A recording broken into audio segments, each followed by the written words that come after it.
প্রতিদিন আয়নায় তাকালে কি মনে হয়? চুলগুলো যেন কমে যাচ্ছে, মাথার ত্বক ধীরে ধীরে দেখা যাচ্ছে।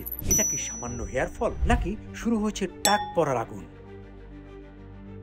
প্রতিদিন 50 থেকে 100টা চুল যদি পড়ে এটাকে আমরা নর্মাল ধরে নেই। যদি কখনো দেখা যায় যে প্রতিদিন প্রায় 150-র উপরে চুল প্রতিদিন ঝরেই যাচ্ছে, চিরুনি করলে চুলে সেখানে একদম জটলা পেকে অনেক চুল দেখা যাচ্ছে, ওই ক্ষেত্রে অবশ্যই সাবধান হওয়া উচিত। এটা স্বাভাবিক নয়। অনেকেই আছে চিরুনিতে 2টা চুল দেখলেই খুব ভয় পেয়ে যায় যে তার অনেক হেয়ার ফল হচ্ছে। মূলত মেডিকেলের টার্মসে আমরা মনে করি যে 50 থেকে 100টা চুল যদি প্রতিদিন ঝরে এটা একদম স্বাভাবিক, এটা নিয়ে টেনশন করার কোনো প্রয়োজন নাই। তবে 100-র বেশি, 150-র বেশি যদি চুল প্রতিদিন পড়তে থাকে, চিরুনিতে একদম জট পেকে চুল এসে যায়, তাহলে সেটা নিয়ে অবশ্যই চিন্তা করা উচিত। যখন এরকম অস্বাভাবিক চুল পড়বে, আমার প্রথম সাজেশন হচ্ছে অবশ্যই একজন ডক্টরের পরামর্শ নেওয়া। কারণ এই চুল পড়া শুধু বাইরে থেকে চুল ঝরে যাচ্ছে তাই নয়, এটা ইন্ডিকেট করে যে তার হেলথের কোনো একটা অসামঞ্জস্যতা হচ্ছে, কোনো একটা সমস্যা হচ্ছে, এই জন্যই চুলটা পড়ে যাচ্ছে। তো একজন ডাক্তার দেখালে সেক্ষেত্রে হয় কি, তার পুষ্টির ঘাটতি হতে পারে, তার হরমোনের অ্যাবনর্মালিটি হতে পারে, হয়তোবা স্ট্রেসের কারণে তার চুলটা পড়ে যাচ্ছে,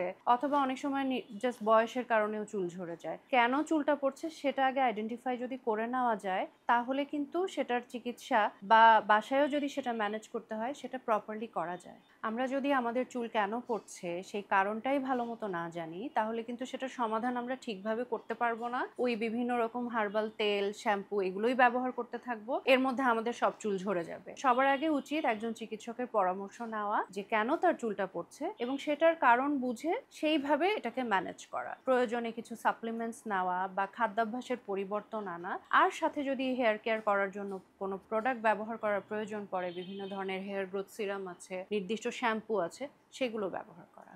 খাদ্যাভ্যাসের মধ্যে অবশ্যই নজর রাখতে হবে যে চুল পড়া কমানোর জন্য এবং চুলকে হেলদি রাখার জন্য কিছু নির্দিষ্ট খাবারের দিকে ফোকাস থাকতে হবে। যেমন খাবারে প্রতিদিন প্রোটিনটা ঠিক মতো এনশিওর করতে হবে, নির্দিষ্ট পরিমাণে প্রোটিন খেতে হবে। আমাদের চুল যেই উপাদান দিয়ে তৈরি সেটা কিন্তু মূলত প্রোটিন। তো শরীরে যদি প্রোটিনের অভাব হয় তাহলে কিন্তু চুল দুর্বল হয়ে যাবে বা পড়ে যাবে। মেয়েদের বিশেষ করে হয় কি যে আয়রন কম থাকে শরীরে বা হিমোগ্লোবিন কম থাকে, এটা অনেকে খুব নেগলেক্ট করে যায়, এমনকি অনেকের অ্যানিমিয়াও থাকে।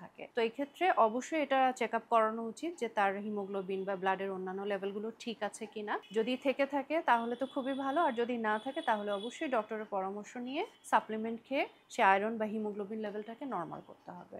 এছাড়া ভিটামিন ডি এটা এনশিওর করতে হবে। এখন সবারই ভিটামিন ডি কম থাকে, সো দুধ, ডিম এগুলোর সাথে সাথে প্রতিদিন অল্প সময়ের জন্য রোদে যাওয়া কিন্তু আবশ্যক, এটা মাথায় রাখতে হবে। অনেকেরই এখন অভ্যাস আছে 1-1.5 মাস পর পর নতুন নতুন হেয়ার কালার করে, হাইলাইটস করে, এছাড়া কার্লিং করে, চুল স্ট্রেটনিং করে। অনেকে প্রতিদিন হিটিং টুল দিয়ে চুল স্ট্রেট করে টেনে টেনে। এই অভ্যাসগুলো প্রতিনিয়ত করতে থাকলে কিন্তু চুলের মারাত্মক ড্যামেজ হয়, চুল ভেঙে ভেঙে পড়ে যায়। কিছু কিছু ক্ষেত্রে কেমিক্যালের প্রভাবে কিন্তু গোড়া থেকেই চুল পড়ে যায়। এটা ছাড়াও স্ক্যাল্পে বিভিন্ন ধরনের প্রদাহ হয়, যেমন সেবোরিক ডার্মাটাইটিস বা ফলিকুলাইটিস, এই ধরনের সমস্যাগুলোও কিন্তু হয়। এই কারণে এই অভ্যাসটা যত কম করা যায় তত ভালো। চুল যেমন একদিনে সব পড়েও যায় না, আবার সেই চুলকে একদিনে গজানোও সম্ভব নয়। এই সমস্যার সমাধান করতে চাইলে কিন্তু আসলে ধৈর্য ধরে দীর্ঘদিন প্র্যাকটিস করতে হবে সঠিক খাদ্যাভ্যাসের এবং চুলের সঠিক যত্নের।